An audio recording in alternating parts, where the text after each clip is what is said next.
Hi, everybody. Today we're with Pastor Clint Hall.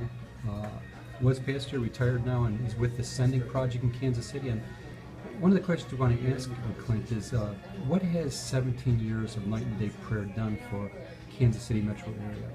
Well, Norm, I see people come from all over the country, and we hear this, and they say, there's something special going on in Kansas City. And my first response to them, I said, well, what do you expect after 17 years of night and day prayer? I would expect somewhere along the line, God hasn't said no.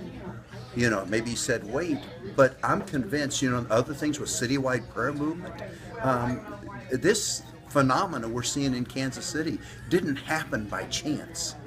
This city is being saturated with prayer, and of course, International House of Prayer taking the lead on that.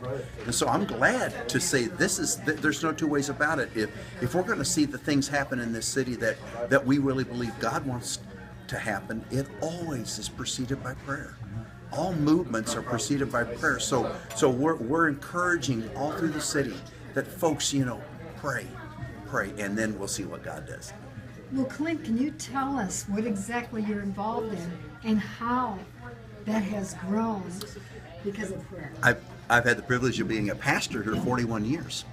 And in the last 3.5 years, my kids said, Dad, we thought you were retired. I said, I fooled you. No, I joined this ministry where we're networking churches together all across Kansas City.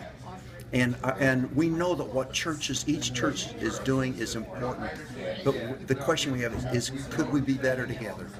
And so we're thrilled. I've never seen a day like this where churches are willing to come together across ethnicities, across denominational lines, and just basically say that, that there's one church in Kansas City, and there's one head of that church, and can we not work together? And I think, again, the world's waiting to see it.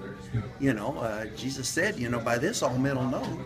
And we want those people outside the church that you're my disciples if you want to love one another. As these barriers come down and the love between the brethren increases, that the influence begins to spread. So we're privileged to make churches aware of what's going on in the city missionally and even around the world. And as I understand it, this wasn't always the case in Kansas City. There was a lot of difficulties, a lot of hurdles to overcome. And I think the thing about it is it's just up to this point, and we've seen the change. I've seen the change, and Eric, we both have seen the change. It's just everybody was doing their own thing. There's nothing wrong with that. Pastors would be within a block of each other, or